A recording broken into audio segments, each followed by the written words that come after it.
नमस्कार, मैं हूं आशीष तिवारी और प्रश्नकाल में आज हमारे साथ एक बेहद ही खास शख्सियत मौजूद हैं।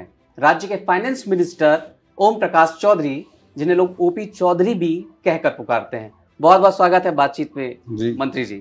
धन्यवाद आशीष जी, आपके सभी दर्शकों को मोर तरफ से जय जोहार है। पहले तो जिस बंगले में हम बातचीत का दौर शुरू कर रहे हैं जी, इस बंगले से एक याद भी जुड़ी हुई है। 2018 में आपने इस बंगले पर आकर, जी, तब शायद चीफ सेक्रेटरी यहाँ पर रहते थे, यहीं आकर आपने यहाँ के कार्यालय के कंप्यूटर से एक प्रिंट आउट निकाला जो आपका इस्तीफा था। जी, तो एक बड़ा टर्न आउट आपकी लाइफ में भी हुआ, जी, करियर में भी हुआ। जी, अब बतौर मंत्री इस बंगले पे रह रहे हैं।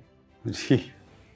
अब ये तो ये कहानी बहुत लोगों को पता भी नहीं है शायद। हाँ, ये तो ईश्वर की कृपा है, विधाता का विधि है कि वो उस दिन भी अचानक ऐसा सिचुएशन बना जब डिसाइडेड हो गया कि इस्तीफा मुझे देना है और तो उसको गोपनीय भी रखना था।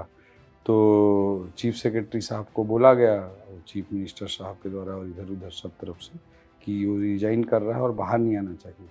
तो चीफ सेक्रेटरी अजय सिंह साहब थे और इसी घर पे रहते थे। तो उन्होंने फ़ोन करके कहा मुझे कि ये गोपनीय कैसे रहेगा, अगर कहीं भी मंत्रालय में या कहीं भी टाइप करने बोलूँगा तो कोई ना कोई इधर उधर बता ही देगा, बड़ा रिस्की है। तो उन्होंने अपने तरीके से जो भी बोला, तुम घर में आ जाओ, यहीं पे मैं ड्राफ्ट करवा रहा हूँ। तो फिर मैं घर पे आया, जो अंदर वाला चेम्बर है जिसमें लोगों से मिलता हूँ, अंदर वाला जो रूम है, उस पर उन्होंने टाइप करके रखा था, वहीं से प्रिंट आउट निकाले। अच्छा, टाइपिंग पहले हो चुकी थी। हाँ, उन्होंने किया हुआ था, ड्राफ्ट बनवाया हुआ। तो जहन में ये ख्याल उमड़ते होंगे बार बार। और जब घर का अलॉटमेंट हो रहा था तो ऐसे ही रेंडमली ही मुझे घर अलॉट हुआ। आपकी चॉइस नहीं थी? ऐसा कुछ मैंने नहीं बोला था कि यही घर चाहिए टाइप से, बट इस घर को और किसी ने मांगा भी नहीं था। किसी भी मंत्री महोदयों ने मांगा भी नहीं था। तो वो एक्सेप्शनली, मतलब रैंडमली ऐसी ही मुझे अलॉट हुआ। जब मैं आकर देखा कौन सा वाला घर है, तो जब मैं गया तो मुझे तुरंत याद आया, मैं तो यही इस्तीफा दिया था। तो ईश्वर का, कुदरत की कृपा है। खैर, हम मुद्दों पर आते हैं। जीएसटी रिफॉर्म पर देश में चर्चा चल रही है और एक मेजर रिफॉर्म हुआ है। स्लैब घटाया गया 5% और 18%। केवल 2 ही स्लैब अब देश में एग्जिस्ट हैं। जी। सवाल इसलिए भी आपसे क्योंकि आप जीएसटी काउंसिल में फ्रिक्वेंटली जाते हैं और आप बड़ी बेबाकी से अपनी राय भी रखते हैं। जी। कितना मेजर रिफॉर्म है ये, और जमीन पर इसका असर जो सोच कर लाया गया है वो इम्प्लीमेंट होता दिख रहा है? नरेंद्र मोदी जी अपने रिवॉल्यूशनरी डिसीजंस, क्रांतिकारी निर्णय लेने के लिए जाने जाते हैं। पहले उन्होंने इनकम टैक्स पे 12 लाख का एकाएक छूट की सीमा को बढ़ाई। अभी भी मुझे याद है, उस दिन अरविंद केजरीवाल जी बोल रहे थे टीवी में, तो उस समय दिल्ली के मुख्यमंत्री थे, वो बोल रहे थे कि अगर भारत सरकार कुछ करना चाहती है बजट में तो इनकम टैक्स के छूट की सीमा को 10 लाख करके दिखाए। अच्छा, इन्होंने 12 लाख कर दिया। ऐसा चैलेंज दे रहे थे और किसी ने सोचा भी नहीं था इस तरह के लोगों ने, और मोदी जी ने सीधा 12 लाख तक छूट की सीमा दी। इसी तरह से अभी जीएसटी में जो ये रिफॉर्म हुआ है, जीएसटी 2.0, ये जीएसटी लागू करने को मैं सबसे बड़ा रिफॉर्म मानता हूँ जो 2017 में नरेंद्र मोदी जी लेकर आए थे। उसके बाद आज़ाद भारत का ये दूसरा सबसे बड़ा इनडायरेक्ट टैक्स पर रिफॉर्म है, मैं ये मानता हूँ। और इनडायरेक्ट टैक्स के स्ट्रक्चर को ही चेंज किया गया, सिंप्लीफाई किया गया, रेट भी रेशनलाइज करके कम किए गए। और ग्रुप ऑफ मिनिस्टर्स में मैं कंटिन्यूअसली पार्टिसिपेट करता रहा, जो एक्सपर्ट ग्रुप ऑफ मिनिस्टर्स बनाती है भारत सरकार। तो उसमें मतलब लगातार 21 पे 1.5 साल से काम चल रहा था, ये भी मैं बताना चाहूँगा। और नहीं, घोषित ही था रेट रेशनलाइजेशन, बट ऐसा कोई स्ट्रक्चर डिफाइंड नहीं था कि दो स्लैब ही होंगे कि क्या होंगे। बट उसमें रेट रेशनलाइजेशन और रेट कमी करनी चाहिए करके ग्रुप ऑफ मिनिस्टर ऑलरेडी बना हुआ था, ऑफिशियली घोषित तौर पे बना हुआ था। और उसमें अलग अलग आइटम्स पे हम चर्चा होती थी वहाँ पर, कि आम रोजमर्रा के जीवन से जुड़ी हुई चीज़ें जैसे शैम्पू, टूथपेस्ट, टूथब्रश, साबुन, इस तरह की चीज़ें एक बड़ी कैटेगरी बनाई गई थी ताकि गरीब आदमी को, आम जनता को सीधा राहत मिल सके। किसानों के लिए एक बड़ी कैटेगरी बनाई गई थी कि ट्रैक्टर, फर्टिलाइजर, इस तरह की चीज़ें जिससे खेती से जो सीधा जुड़ी रहती हैं।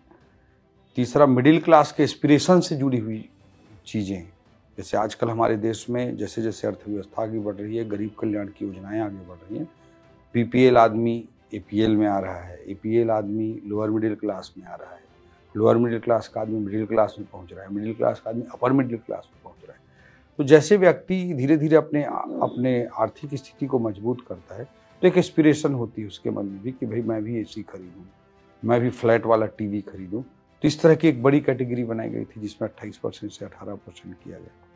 तो चौथा मतलब इकोनॉमी को रफ्तार देने के लिए, ये युवाओं के लिए ज़्यादा जॉब क्रिएट होने की जहाँ संभावना रहती है, जिसको इकोनॉमी के एंगल से लेबर इंटेंसिव मैन्युफैक्चरिंग बोलते हैं, जैसे टेक्सटाइल का सेक्टर है, उस तरह की चीज़ों में भी टैक्स तेज़ी से घटाने की बात कही गई थी, ताकि हमारा टेक्सटाइल सेक्टर हो या अन्य लेबर इंटेंसिव सेक्टर हो, वो पूरी दुनिया में कॉम्पिटिटिव बन सकें, भारत के सामान दुनिया भर में जा सकें और हमारे देश में मैन्युफैक्चरिंग को बढ़ावा मिल सके और ज़्यादा से ज़्यादा जॉब क्रिएट हो सके।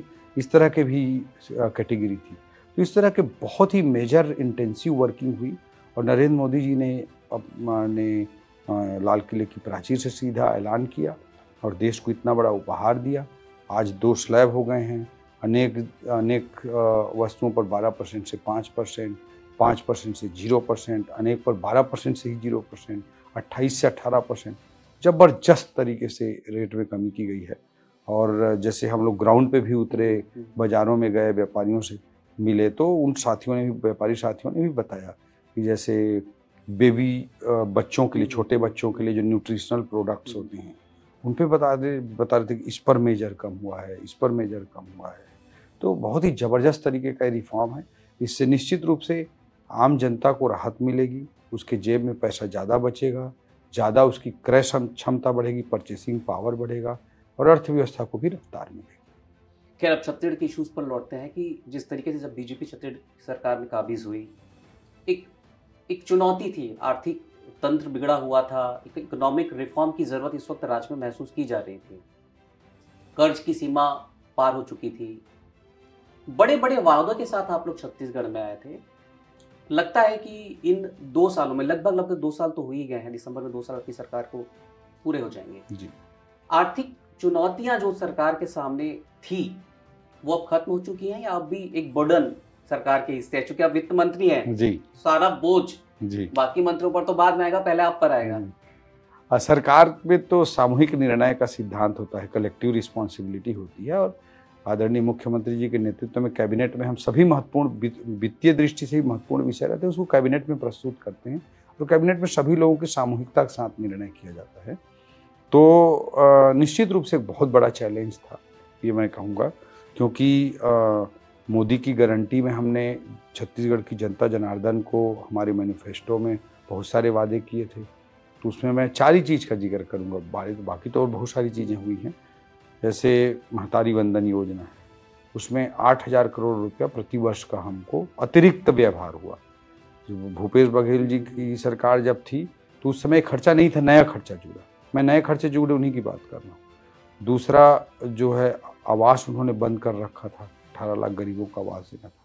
18 लाख गरीबों को आवास देने के लिए 40% जो स्टेट का शेयर हमको देना था, उसमें लगभग 10,000 करोड़ रुपए की ज़रूरत होती है। जो धान खरीदी है, धान खरीदी में 2600 को 3100 किया गया, ऐसा नहीं है।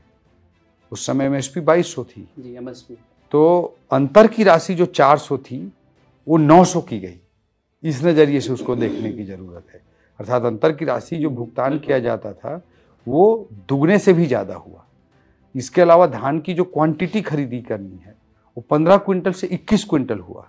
सीधा धान की क्वांटिटी पे 40% का जंप हुआ और जितना मिलिंग होता है पर क्विंटल पर 400 रुपये का लगभग लॉस आ जाता है। तो इन सबको कैलकुलेट करेंगे तो प्रति वर्ष का धान खरीदी में 3100 करने से और 21 क्विंटल करने से लगभग 10,000 करोड़ रुपए का अतिरिक्त व्यवहार हर साल का बढ़ा है। इसके अलावा 2 साल का बोनस 3,716 करोड़ रुपए। इन्हीं 4 चीज़ों की मैं गणना करूँ तो 8, 10, 18 और 10, 28 और 4, 32,000 करोड़ के लगभग हो जाता है। तो प्रति वर्ष 32,000 करोड़ का व्यवहार सीधा 4 गारंटियों से बढ़ा। इसके बावजूद हमने तय किया कि भाई हम ज्ञान के कल्याण के लिए सारा काम करेंगे, गरीब, युवा, अन्नदाता, नारी। लेकिन इसके लिए रणनीति, ये सारी योजनाएं गरीबों के लिए, युवाओं के लिए, नारी के लिए, सब किसानों के लिए सब चलती रहे, उसके लिए ज़रूरी है तीव्र आर्थिक विकास और तीव्र आर्थिक विकास जब होगा तभी आपको रेवेन्यू कलेक्शन हो सकता है, और रेवेन्यू कलेक्शन होगा तभी इन वर्गों के कल्याणकारी योजनाएं चल सकती हैं।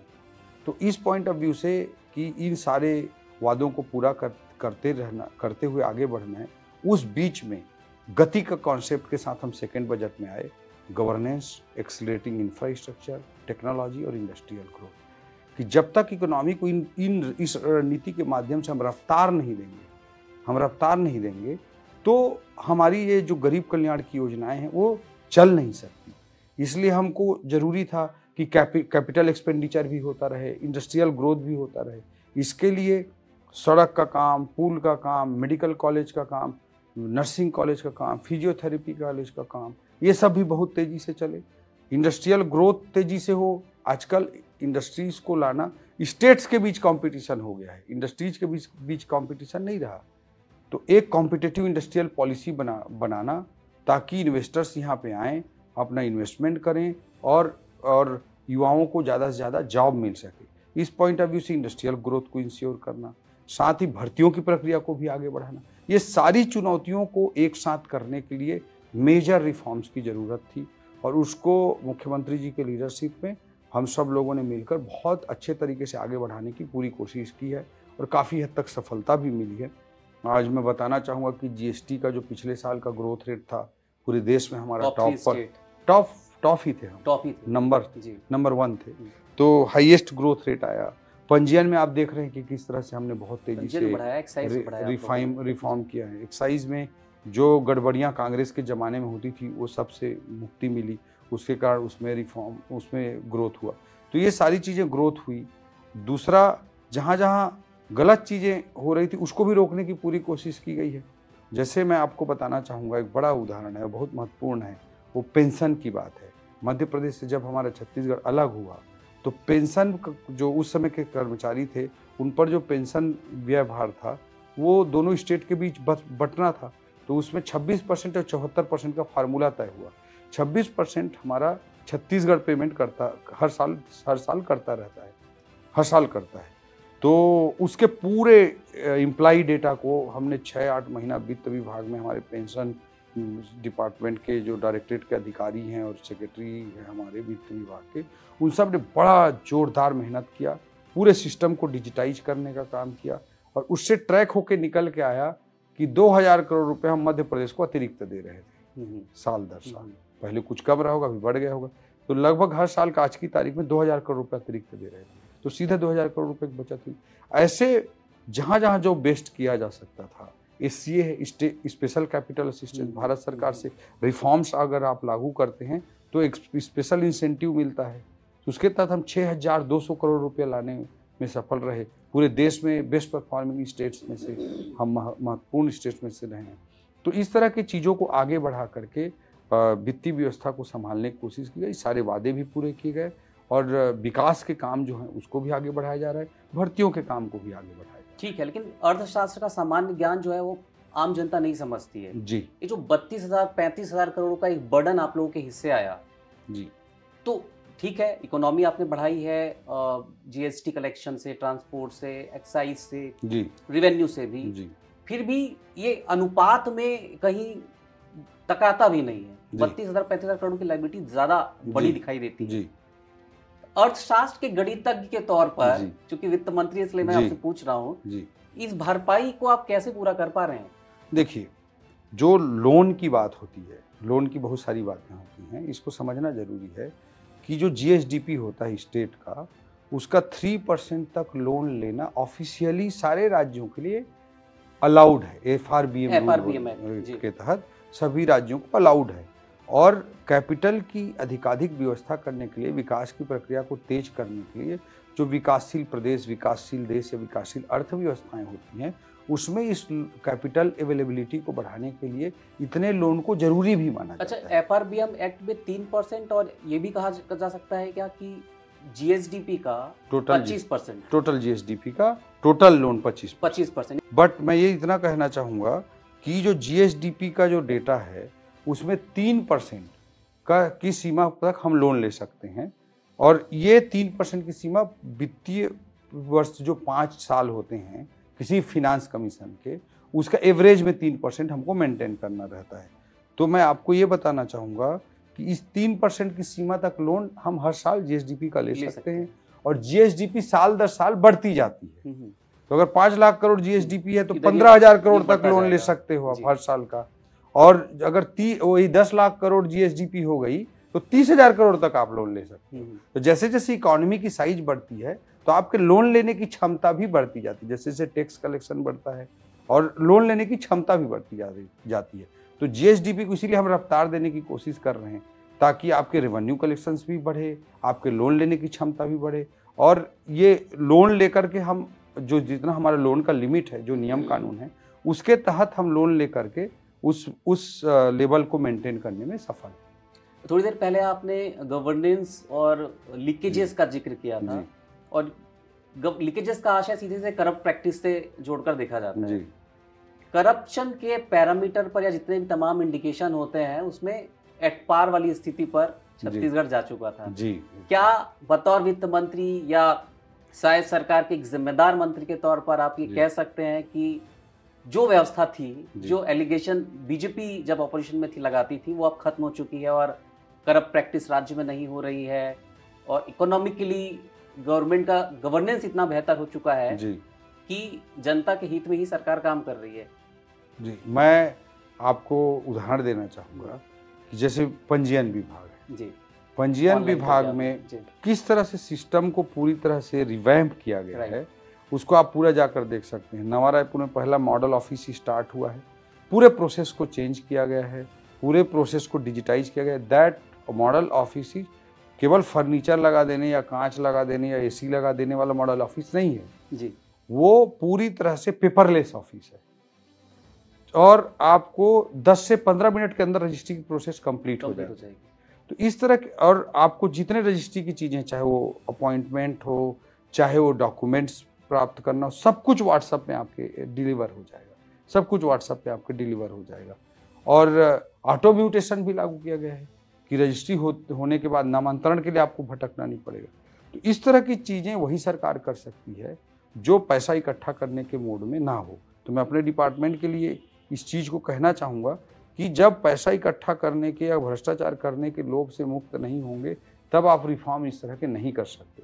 आज मुख्यमंत्री जी के नेतृत्व में सभी जगह इस तरह के प्रयास निश्चित रूप से किए जा रहे हैं। कटिंग एज लेवल पर करप्शन को रोकने के लिए लगातार प्रयास होने चाहिए, होते रहने चाहिए, क्योंकि कौन सा व्यक्ति बीजापुर में क्या कर लिया, कि कौन सा व्यक्ति बालोद में क्या कर लिया, उस पर कंटिन्यूअसली ऊपर के सिस्टम को नज़र रखनी चाहिए।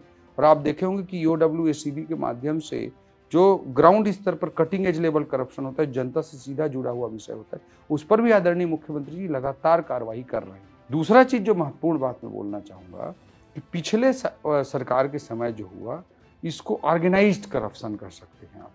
ऑर्गेनाइज एक संगठित भ्रष्टाचार था कि भाई कि अगर कोई चीज़ का 100 पेमेंट होना है तो उसको बुला के ही बोला जा रहा है कि हम तेरे को 300 पेमेंट कर देंगे इस चीज़ के एवज में, 200 जो अतिरिक्त पेमेंट करेंगे उसका 100 रुपया हमको देना। This type of organised corruption was there in almost all the departments. इस तरह की चीज़ें थी। तो ऑर्गेनाइज्ड करप्शन तो पूरी तरह से समाप्त करने के लिए आदरणीय मुख्यमंत्री जी के नेतृत्व में स्पष्ट रूप से कदम उठाए गए हैं। उसी का परिणाम है कि जैसे एक्साइज जैसा डिपार्टमेंट, वहाँ कच्चा पक्का बेचा जाता था, जो कच्चा बेचा जाता था उसका पैसा उसके एक्साइज ड्यूटी को जेब में भर लिया जाता था, और जो पक्का बेचा जाता था उसी के सरकार खजाने में जमा होता था, तो आधा ही पैसा जमा होता था। हजारों करोड़ रुपए का वो भ्रष्टाचार का केस है, जिस पर ईडी का केस भी चल रहा है। इसी तरह से राइस मिलर्स को जो सीधा 120 रुपया कर दिया गया था, उसके पहले 40-50 रुपये होता था 5-6 साल पहले, जब 2018 की सरकार थी भारतीय जनता पार्टी की, उसको भी कम किया गया कि इस तरह की करप्ट प्रैक्टिसेस ना लागू हों। FL3 का सिस्टम को समाप्त किया गया। तो ये जो ऑर्गेनाइज्ड करप्शन होता था खुलेआम तौर पर, उसको निश्चित रूप से आदरणीय मुख्यमंत्री जी के नेतृत्व में समाप्त किया गया है। जो कोल का विषय है, जुलाई 2027 में आपको पता है कि जो कोयले की जो रॉयल्टी जारी करने, पर्ची जारी करने का सिस्टम ऑनलाइन था, उसको ऑनलाइन से ऑफलाइन किया गया। आज के ज़माने में जब हर चीज़ों को गवर्नेंस की टेक्नोलॉजी के साथ जोड़ा जा रहा है, ऐसा उदाहरण दुनिया में बहुत कम मिलेंगे। आज के ज़माने में कोई ऑनलाइन चलते हुए अच्छे से सिस्टम को ऑफलाइन करके 25 रुपये प्रति टन की कोयले की वसूली का काम चालू किया गया। तो इस तरह की चीज़ें संगठित अपराध थे, उसको मुख्यमंत्री जी की हमारी सरकार बनते उन्होंने विधानसभा में ऐलान किया कि ऑफलाइन सिस्टम को ऑनलाइन किया जाएगा। तो इस तरह से सिस्टमेटिक जो करप्शन था उसे रोकने की दिशा में आदरणीय मुख्यमंत्री जी के लीडरशिप में उन्होंने बहुत अच्छा काम किया। हम तो ये भी सुनते हैं, सुर्खियाँ भी बनती हैं कि आप अपने डिपार्टमेंट के खासतौर पर अधिकारियों को बुलाकर कहते हैं कि गलत काम ना होनी तो एसीबी से जांच करा दूंगा, तो एक दहशत। हाँ, निश्चित रूप से मैंने रिक्वेस्ट करके अपने डिपार्टमेंट के कई ऐसे केस आए तो उसमें रेड भी करवाया है। कई केस मिल जाए आपको, सराईपाली में हुआ था। हाँ जी। जिसमें हमने एसीबी से खुद ही रेड करवाया, एसीबी को रिक्वेस्ट करके आदरणीय मुख्यमंत्री जी के माध्यम से। एक महत्वपूर्ण सवाल है, विजन डॉक्यूमेंट 2047 को टारगेट पे रखते हुए आप लोगों ने तैयार किया है और गुजरात के बाद छत्तीसगढ़ जी देश में दूसरा ऐसा राज्य है। 2047 को बहुत लंबा अरसा है, अभी बहुत लंबा वक्त बाकी है। हम पता नहीं हम किस एज पे होंगे तब, लेकिन फिर भी इसकी शुरुआत आज से हो चुकी है। इस विजन डॉक्यूमेंट को यदि आधार माना जाए तो कौन से की फैक्टर हैं और छत्तीसगढ़ के डेवलपमेंट को लेकर, छत्तीसगढ़ के डेवलपमेंट के विजन को लेकर आप लोगों ने क्या खाका खींचा है? जी आशीष जी, सबसे पहले तो विपक्ष जो आरोप लगाता रहता है कि ये 2047 की जबरन बात कर रहे हैं, ये किस तरह के आरोप लगते हैं, जबकि मैं आपको बोलना चाहूँगा कि किसी भी व्यक्ति को, किसी भी सरकार को, किसी भी राज्य को, किसी भी देश को अपना एक लॉन्ग टर्म प्लानिंग, एक दूर का एक लक्ष्य निश्चित रूप से निर्धारित करना चाहिए। तभी आपको पता चलेगा कि लॉन्ग टर्म में आप कहाँ जाना चाहते हैं। नहीं तो रोजमर्रा की ही जरूरतों में आप उलझ कर रह जाएंगे और भविष्य के लिए कुछ अच्छा कर नहीं पाएंगे। भविष्य की उत्पन्न होने वाली चुनौतियाँ, भविष्य में दुनिया भर में किस तरह के चैलेंजेस उत्पन्न हो रहे हैं, उन सबको समझ के एक लॉन्ग टर्म स्ट्रेटजी, एक लॉन्ग टर्म रोड मैप किसी भी सरकार, किसी भी व्यक्ति, किसी भी प्रदेश, किसी भी देश के पास होना चाहिए। लेकिन मैं आपको सबसे पहले स्पष्ट करूं कि 2047 के अलावा इसमें मिड टर्म टारगेट के रूप में 2035 के भी हमने टारगेट निर्धारित किए हैं। शॉर्ट टर्म टारगेट के रूप में 2030 के भी टारगेट हैं और शॉर्ट टर्म का अत्यधिक अल्पावधि का जो टारगेट है उसको हर बजट में एक टारगेट के रूप में देख सकते हैं। बजट भी एक साल का एक प्लानिंग होता है, एक विजन डॉक्यूमेंट होता है एक साल के लिए, तो उसको उस विजन डॉक्यूमेंट के रूप में पहला हर एक साल का एक योजना होती है बजट के रूप में।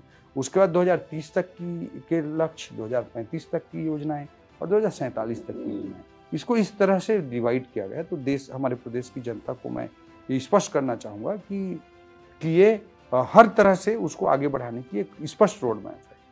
अनेकों बार इस देश में कहा गया कि ये लक्ष्य होना चाहिए, 21वीं सदी की बात ये वो कई बार की गई, बट नरेंद्र मोदी जी के लीडरशिप में भारत ने स्पष्ट रूप से अमृतकाल में भारत को विकासशील भारत से विकसित भारत बनाने के लिए एक स्पष्ट स्ट्रैटेजी, स्पष्ट रणनीति, स्पष्ट रोड मैप के साथ देश आगे बढ़ रहा है। और मैंने पहले बजट भाषण में ही कहा था कि इस विकास यात्रा में जब पूरा देश आगे बढ़ रहा है, हमारा प्रदेश छत्तीसगढ़ किसी तरह से पीछे ना रह जाए। और जिस तरह से पिछले 5 साल की पिछले सरकार के समय स्थितियां थी वो बहुत भयावह थी, आप सब भी जानते हैं। मैं उस समय मेरे दिमाग में भी आता था, तब मुझे समझ में आता था कि आखिर विकास क्यों नहीं होता। इस तरह की जब सरकार इस तरह की नीयत और इस तरह की पॉलिसीज होंगी तो कैसे हो सकता है। तो इसलिए ये बहुत ज़रूरी था और उस दृष्टिकोण से हम आगे बढ़ने का पूरा प्रयास कर रहे हैं। तो एक तो स्पष्ट रोड मैप है, उसमें जो महत्वपूर्ण चीज़ें हैं कुछ पक्षों को मैं उद्धृत करना चाहूँगा। उसमें स्पष्ट रूप से 3 थीम, 10 पिलर्स बनाए गए हैं। हमारे बहुत सारे स्ट्रेंथ हैं, उन स्ट्रेंथ के आधार पर भी कुछ पिलर्स बनाए गए हैं। हमारे कुछ वीकनेसेस हैं, प्रदेश के स्वाभाविक रूप से हर राज्य के कुछ न कुछ वीकनेस होते हैं, उसको भी मीट आउट करने के हिसाब से लक्ष्य निर्धारित किए गए हैं। जैसे मैं उदाहरण के तौर पर बोलना चाहूँगा कि किसी भी अर्थव्यवस्था को हमको विकसित बनाना है तो उसका एक ग्रोथ इंजन होना बहुत जरूरी है। एक ग्रोथ इंजन होता है, उस ग्रोथ इंजन से हम रेवेन्यू जनरेट कर पाते हैं और उस जो टैक्स जनरेट होता है वहाँ पर, उससे बाकी क्षेत्रों का अच्छे से विकास हो पाता है। इस स्ट्रैटेजी के तहत, इस रणनीति के तहत आदरणीय मुख्यमंत्री जी के हमारे नेतृत्व में SCR का कॉन्सेप्ट हम लेकर आए हैं। अभी आप देख रहे होंगे स्टेट कैपिटल रीजन, बिल्कुल स्टेट कैपिटल रीजन, और कैपिटल सिटी हमारी अटल नगर नवा रायपुर तो बनी रहा है। तो एक नवा रायपुर, रायपुर, बीरगांव, आरंग, अभनपुर, दुर्ग, भिलाई, राजनांदगांव, उसको डिफाइन किया जाएगा समय के साथ साथ। अभी उसको डिफाइन नहीं किया गया, डिफाइंड होगा वो। बट इस पूरे रीजन को मिलाकर एक ग्रोथ हब बनाना हमारे भविष्य की अर्थव्यवस्था की दृष्टि से एक बड़ी रणनीति का हिस्सा है। और जब ये ग्रोथ इंजन बनेगा ये रीजन, और भी ग्रोथ हब बन सकते हैं। बिलासपुर का अंचल, कोरबा का अंचल, रायगढ़ का अंचल, जांजगीर का अंचल। हमने डीडीपी का भी कॉन्सेप्ट पहले बजट में लाया था, decentralised district, decentralised development plans. तो जहाँ की जो विशेषता है उसके अनुरूप हम डेवलपमेंट को, प्रोसेस को आगे बढ़ाएंगे, तो वो तो बनेगा। लेकिन एक बड़ा ग्रोथ हब ये जो बनेगा, उससे हम सरगुजा, बस्तर जैसे अंचलों का विकास कर पाएंगे। एक बड़ी रणनीति, और उस दिशा में हमारे जो बढ़ते कदम हैं वो बहुत महत्वपूर्ण होंगे। और इस सीआर के महत्व को आज लोग उतना महसूस नहीं कर पाएंगे, मगर ये अच्छे तरीके से आगे बढ़ गया। हमारे कार्यकाल में तो मुख्यमंत्री जी के नेतृत्व में आगे बढ़ेगा ही बढ़ेगा अच्छे से। लेकिन इस तरह की चीज़ों को वास्तविक अर्थों में आगे बढ़ाना है तो 10 साल 15 साल लगते हैं। तो जनता जनार्दन ने चाहा, भारतीय जनता पार्टी की को आशीर्वाद मिलता रहा, तो एससीआर के कॉन्सेप्ट को आने वाले 10-15 सालों में आप देखेंगे और लगेगा कि छत्तीसगढ़ राज्य बनने के बाद सबसे बड़ा स्टेप है इकोनॉमिक पॉइंट ऑफ व्यू से ग्रोथ हब बनाना, एरियलाइज करना। दूसरा महत्वपूर्ण चीज़ मैं बोलना चाहता हूँ, हमारे बस्तर और सरगुजा की जो संभावनाएं हैं उसको उस तरह से टैप आज तक नहीं किया जा सका है। और विशेषकर माओवाद एक बड़ी समस्या थी, लेफ्ट विंग एक्सट्रीमिज्म। और आदरणीय अमित शाह जी के लीडरशिप में उन्होंने डेट डिक्लेयर किया है 31 मार्च 2026 सशस्त्र नक्सलवाद समाप्त होगा। और अगर अमित शाह जी किसी चीज़ के लिए डेट डिक्लेयर कर रहे हैं तो स्पष्ट रणनीति, स्पष्ट योजना, स्पष्ट रोड मैप उनके पास होता है, तभी वो इस तरह की डेट डिक्लेयर करते हैं। और हमने सब ने देखा कि पिछले 1 साल में किस तरह से लेफ्ट विंग एक्सट्रीमिज्म के फ्रंट पर बस्तर में, पूरे देश में किस तरह से चेंजेस आए। तो बस्तर में लेफ्ट विंग एक्सट्रीमिज्म के कारण बहुत सारी समस्याएं थी, चाहे टूरिज्म को लेकर हो, चाहे इन्वेस्टमेंट को लेकर हो, किसी भी तरह की चीज़ों को लेकर बहुत सारी समस्याएं थी। आज वहाँ के युवाओं को समझते हुए, वहाँ की ज़रूरत को समझते हुए, वहाँ की प्रकृति को समझते हुए, वहाँ के झरनों को समझते हुए हम होम स्टे पॉलिसी भी लेकर आए। तो एक अच्छा वहाँ का इकोनॉमिक मॉडल बने जिसमें वन उत्पादों का प्रोसेसिंग हो, जिसमें होम स्टे जैसी टूरिज्म की संभावनाओं को हम साकार करें। ढूंढमा राज जैसे गांव है जिसे United Nation World Tourism Organisation ने उसे दुनिया के सर्वश्रेष्ठ 20 गांवों में शामिल किया है। वहाँ कांगेर वैली नेशनल पार्क है जिसको यूनेस्को ने वर्ल्ड हेरिटेज साइट के रूप में उसको एक्सेप्ट किया है। तो इस तरह की संभावनाएं जो हमारी बस्तर की हैं, सरगुजा की हैं, उसको हम टैप कर सकें, उस दिशा में हमको आगे बढ़ने की जरूरत है। आपने चूंकि बस्तर का जिक्र किया, माओवाद का जिक्र किया, ठीक है, एक बात अलग है कि माओवाद, सशस्त्र माओवाद को खत्म करने का एक लक्ष्य लेकर केंद्र सरकार, राज्य सरकार काम कर रही है। लेकिन सवाल ये उठता है कि इसके बाद क्या? जी, एक आरोप भी लगता है, उस तरह की चर्चाएं भी होती हैं कि बस्तर से जब माओवाद खत्म हो जाएगा, या ये जो पूरा फ्रेमवर्क हम इस वक्त देख पा रहे हैं, ये औद्योगिक दरवाजे को खोलने की तरह है जी, इस तरीके का एलिगेशन भी सरकार पर लगता है जी। इसका काउंटर आप लोग कैसे करते हैं? जी, निश्चित रूप से आपने बहुत महत्वपूर्ण सवाल किया कि लेफ्ट विंग एक्सट्रीमिज्म समाप्त होगा, उसके बाद क्या? ये निश्चित रूप से सबसे बड़ा सवाल है। और मैं निश्चित रूप से कह सकता हूँ कि केंद्र सरकार का नेतृत्व हो, अमित शाह जी की सोच हो, हमारे आदरणीय संवेदनशील एक ट्राइबल मुख्यमंत्री के रूप में आदरणीय विष्णुदेव साय जी की सोच हो, बस्तर के लिए इस तरह के आरोप बिल्कुल अनर्गल हैं। मैं इतना पूरे विश्वास के साथ कह सकता हूँ, हमारे मुख्यमंत्री जी की लीडरशिप को, अमित शाह जी के लीडरशिप को, सबको देखने के बाद इतना कह सकता हूँ, इस तरह के आरोप बिल्कुल अनर्गल हैं, बिल्कुल बेबुनियाद हैं। लेफ्ट विंग एक्सट्रीमिज्म को जो पालने वाले लोग थे, उन लोग आज इस तरह के आरोप लगा रहे हैं। मैं इतना कह सकता हूँ कि इससे कुल मिलाकर हमारे आदिवासी भाइयों का बहुत नुकसान हुआ। जब भी हिंसा हुई, जितनी भी हिंसा हुई, उससे बहुत नुकसान हुआ। उस बस्तर के समाज का बहुत नुकसान हुआ।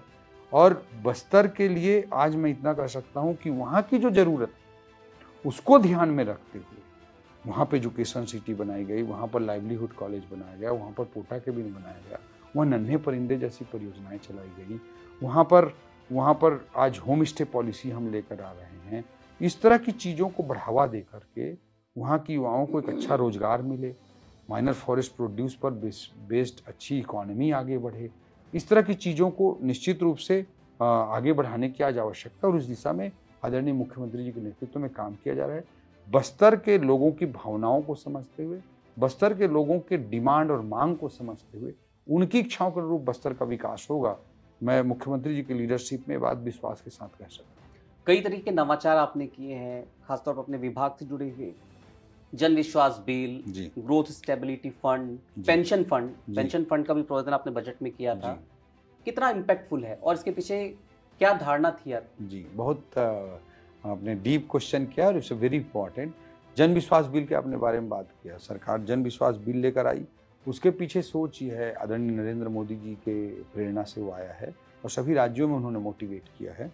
तो जन विश्वास बिल जो ईओडीबी भी हम जिसको बोलते हैं, ईज ऑफ डूइंग बिजनेस, और इन्वेस्टमेंट प्रक्रिया को, विकास प्रक्रिया को तेज बढ़ाने के लिए ये बहुत बड़ा मेजर है कि अनावश्यक अंग्रेजों के ज़माने के कानून या 60 से 70 में इंदिरा जी के ज़माने में या नेहरू जी के ज़माने में जो एक कम्युनिस्ट वाली सोच थी, साम्यवादी सोच थी, उसे भी अर्थव्यवस्था पर लागू कर दिया गया था। उस तरह के सोच के साथ जितने प्रोविजंस बनाए गए थे या अंग्रेजों के समय गुलाम देश को ट्रीट कर रहे हैं टाइप से जो एक्ट बनाए गए थे, उस तरह के जो प्रावधान है उनको समाप्त करके, डिक्रिमिनलाइज करके, ईजी करके इन्वेस्टमेंट प्रोसेस को, बिजनेस प्रोसेस को आगे बढ़ाना उसका लक्ष्य है जन विश्वास बिल का। जो ग्रोथ एंड स्टेबिलिटी फंड है, वो माइनिंग रेवेन्यू जो होता है वो माइनिंग के दामों पर निर्भर करता है, जो मिनरल्स के दाम होते हैं, और वो आजकल ग्लोबल हो गए हैं, पूरी दुनिया के मार्केट से इम्पैक्टेड होते हैं। तो मिनरल्स के दाम घटते बढ़ते रहते हैं। कई बार अगर मिनरल्स के दाम घट गए तो परसेंटेज में रॉयल्टी इकट्ठी होती है, तो रॉयल्टी का रेवेन्यू कम हो सकता है। इससे प्रदेश का जो पूंजीगत व्यय है, जो असली विकास के लिए, जिसको हम कैपिटल एक्सपेंडिचर कैपेक्स बोलते हैं, वो कम ना हो जाए। इसके लिए ग्रोथ एंड स्टेबिलिटी फंड बनाया गया है कि किसी साल माइनिंग रेवेन्यू अगर मिनरल्स के दाम गिरने से 10% कम हो जाता है, तो इस फंड जो हम हर साल जमा करते रहेंगे, उस फंड को कैपिटल एक्सपेंडिचर के लिए, राज्य के विकास के लिए, ऐसा नहीं कि किसी को कुछ भी खर्चा कर दिया, ऐसा नहीं है, तो उस कैपिटल एक्सपेंडिचर के लिए, पूंजीगत व्यय के लिए खर्च कर सकते हैं। ये राज्य के दीर्घकालिक विकास जरूरतों को ध्यान में रखते हुए बनाया गया है। पेंशन फंड का आपने जिक्र किया। पिछली सरकार ने एनपीएस के जगह ओपीएस लागू किया, लेकिन इनकी गिद्ध दृष्टि थी, वो जो पेंशन फंड जमा था राज्य सरकार का शेयर, जो पिछले 15 सालों में जो जमा किया गया था, उस 19,000 करोड़ का लगभग वैल्यू था, उस पर गिद्ध दृष्टि थी, इसलिए उसको लाया था इन्होंने। इनको कर्मचारी भाइयों से कोई लेना देना नहीं था। आज ठीक है, आज ओपीएस लागू है, हमारी सरकार भी उसको कंटिन्यू कर रही है। तो ओपीएस अगर लागू है, ओल्ड पेंशन स्कीम लागू है, तो आपको भी पता है कि एक पॉइंट ऐसा आएगा जब पेंशन भार राज्य पर तेजी से बढ़ने लगेगा। तो भविष्य की पेंशन की जरूरतों को ध्यान में रखते हुए पेंशन फंड बनाया गया है, और उसमें हर साल हम सैकड़ों करोड़ रुपए जमा करेंगे, और ताकि भविष्य में भी राज्य की वित्तीय स्थिरता बनी रहे। इसके लिए पेंशन फंड का एक्ट हम लाए, ग्रोथ एंड स्टेबिलिटी फंड जैसे एक्ट लाए, जन विश्वास बिल जैसे हमारी सरकार एक्ट लेकर आई। माइनिंग रेवेन्यू का आपने जिक्र किया, और राज्य के भीतर माइनिंग रेवेन्यू बमुश्किल 15,000 करोड़ के आसपास होगा, 15-16,000 करोड़ के आसपास। पड़ोसी राज्य उड़ीसा है जी, तकरीबन 40,000 करोड़ का वहां पर, 45,000 करोड़ जी। छत्तीसगढ़ में भी इसको लेकर कोई आपका विजन है जी? सरकार का विजन है कि माइनिंग से रेवेन्यू सरकार का ज्यादा बढ़ जाए, लेकिन प्रकृति को ज्यादा नुकसान भी ना हो जी? कोई खाता खींचा है आप लोगों जी? आदरणीय मुख्यमंत्री जी के पास, स्वयं के पास विभाग है माइनिंग का विभाग, और वो बड़े रिफॉर्म्स पर निश्चित रूप से काम कर रहे हैं। उड़ीसा की जो ज्यादातर माइनिंग्स हैं वो प्रीमियम पर ऑक्शन की हुई माइंस हैं, इसलिए इतना बड़ा रेवेन्यू उनको आता है। आने वाले समय में जितने चालू हो रहे हैं छत्तीसगढ़ में, आदरणीय मुख्यमंत्री जी के पास ही, स्वयं के पास विभाग है, वो जो भी नए माइंस आ रहे हैं उसको प्रीमियम बेस्ड, टेंडर बेस्ड ही कर रहे हैं। इससे निश्चित रूप से आने वाले समय में इस जो रिफॉर्म्स उन्होंने लाए उसका लाभ छत्तीसगढ़ को भी मिलेगा। चूंकि आप ब्यूरोक्रेट रहे हैं, इसलिए एक सवाल बहुत बुनियादी तौर पर पूछना चाहता हूँ कि पिछली सरकार में आपने देखा कि किस तरीके से ईडी, सीबीआई, तमाम सेंट्रल एजेंसीज के निशाने पर ब्यूरोक्रेट्स आए हैं जी। तब की स्थिति अलग थी, आज की स्थिति अलग है जी। आज की स्थिति में राज्य के ब्यूरोक्रेट सही ट्रैक पर दौड़े जी या दौड़ रहे हैं जी, इसको लेकर क्या है, किस तरीके की मॉनिटरिंग सरकार कर रही है, किस तरीके का अंकुश ब्यूरोक्रेट्स पर सरकार लगा रही है, सुपरविजन किस तरीके का सरकार इन पर कर रही है? जी आप चूंकि ब्यूरोक्रेट रहे हैं, इस तासीर को बेहतर ढंग से समझते भी हैं, इसलिए सवाल आपसे। जी, आदरणीय मुख्यमंत्री जी के नेतृत्व में पूरी ब्यूरोक्रेसी ठीक से काम करे, उसके लिए लगातार वो अलग अलग तरह से मीटिंग समीक्षा लगातार मुख्यमंत्री जी कर रहे हैं। विभिन्न विभागों की समीक्षा, हर तरह की मीटिंग्स वो लगातार कर रहे हैं आदरणीय मुख्यमंत्री जी। दूसरी चीज़, जो पिछले 5 सालों की बात आप कर रहे हैं, उसमें जो भी बड़े केस बने, उसमें जो ब्यूरोक्रेट्स जिसमें उस जांच के दायरे में आए, या जिन पर आरोप लगे, या जिनको सजा हुई, सजा तो अभी शायद किसी को नहीं हुई, जो अरेस्ट हुए या FIR हुए, तो उनमें मोस्ट क्या सभी चीज़ें पॉलिटिक्स ड्रिवन थी। तो कोई भी गलत काम किसी भी प्रकार के पॉलिटिकल प्रेशर पे ब्यूरोक्रेट को नहीं करना चाहिए गलत काम, और उसका जिम्मेदारी है कि वो जो नियम कानून प्रक्रिया ट्रांसपेरेंसी को सामने रखे। तो मैं ये कहूँगा कि पिछले जितने भी केस बने हैं वो पॉलिटिक्स ड्रिवन थे, पॉलिटिकल रिजीम द्वारा ड्रिवन थे। तो आदरणीय मुख्यमंत्री जी निश्चित रूप से सुशासन की सरकार चला रहे हैं, यहाँ पर इस तरह की चीज़ें पॉलिटिक्स ड्रिवन आदरणीय मुख्यमंत्री जी की ओर से, हमारी सरकार की ओर से कभी नहीं होगा। और उन ब्यूरोक्रेट के लिए आप क्या कहना चाहेंगे जो पॉलिटिकल ड्रिवन में ना फंसे, और एक प्रिविलेज तो उनके पास है कि वो नियम कानून को जानते हैं, तो वो बेहतर ढंग से सजेस्ट करें सरकार को कि ये गलत है, ये सही है। बिल्कुल, वैसे लोगों को क्या नसीहत आपकी तरफ से? नहीं, ब्यूरोक्रेसी को इसीलिए सरदार पटेल जी ने स्टील फ्रेम ऑफ इंडिया कहा जी, कि ये स्टील फ्रेम बना रहता है देश में। पॉलिटिकल पार्टीज तो उनकी सरकार आती जाती रहेगी, कभी भी कुछ भी होगा, लेकिन ये तो परमानेंट सिस्टम है।